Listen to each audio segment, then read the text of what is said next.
Welcome back, brothers and sisters. I am Braden. This is Langland Outdoors Academy, and thank you for stopping by. All right, guys, we've got a good one today. The content is all about the media. I know, shocking, but we do touch on the media a lot, but we're starting to see something. I got a hint of it in yesterday's video when I was doing the research, but I didn't have enough corresponding events to really tie it together, but now I do.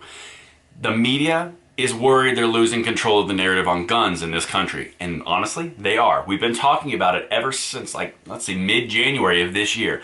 The politicians on the left, the media on the left, the gun control advocates, they're losing control of the narrative.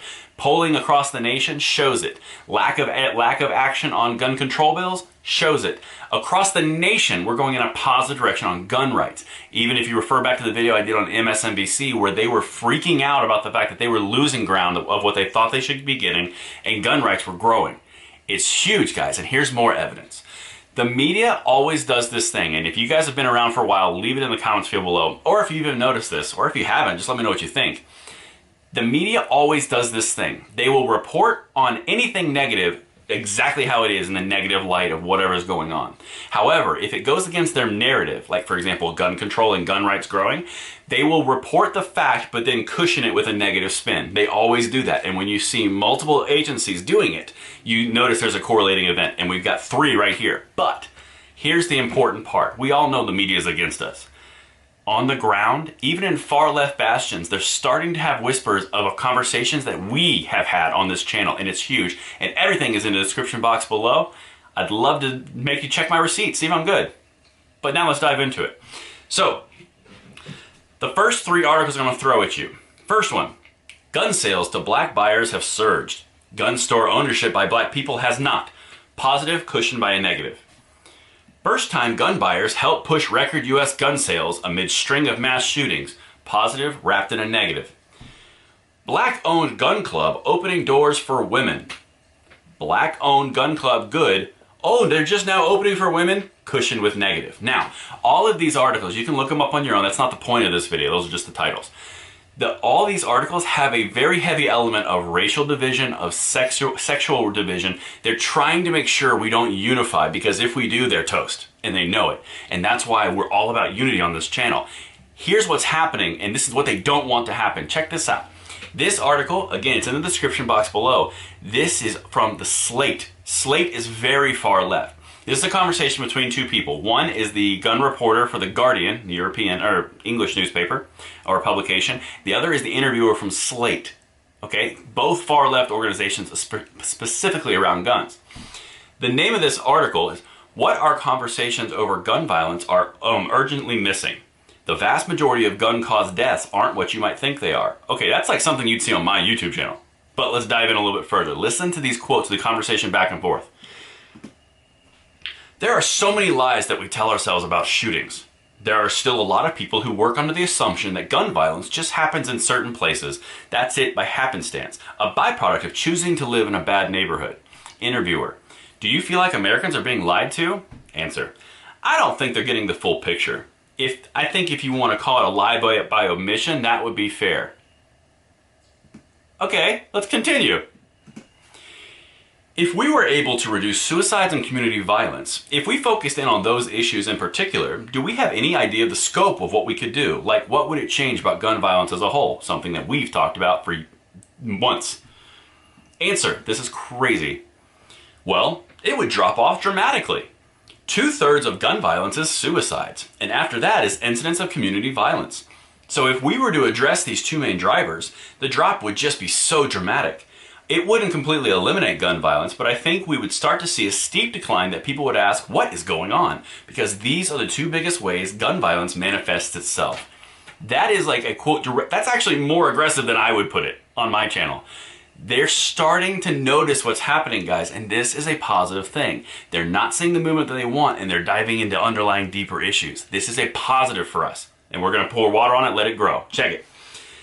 Here's the response from the interviewer to that quote. This makes painfully clear that our current approach to gun control is not designed to stop these kinds of incidents.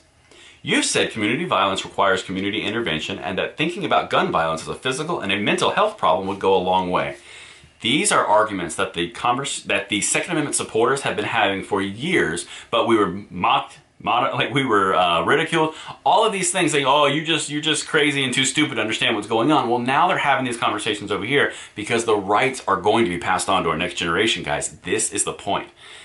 If this is not evidence that these conversations are being had in Slate, that we are doing what we need to do and we stay the course, we're making strides and we're making moves when we shouldn't be, and there's a reason why.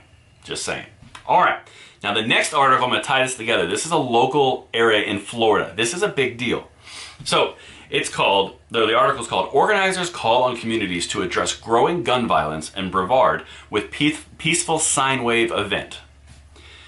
Now, Cocoa City Council member Lavander Hearn says he wants to raise awareness about the violence claiming lives and impacting young adults across Brevard County.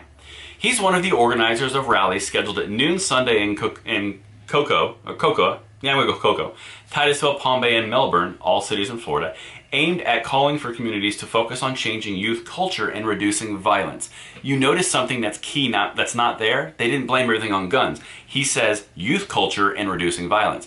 Talking about morals and ethics and talking about making right decisions and cutting down on violence to further yourself. This is a huge deal, okay? This is happening in Florida in multiple cities. Now listen to this, it gets even better. We decided to do this because one thing we always hear from others is how we protest and talk about police brutality, but don't say anything about youth violence in our own communities. What? Okay, the next thing they're going to tell me is police are involved. Wait a minute! Oh, goodness gracious.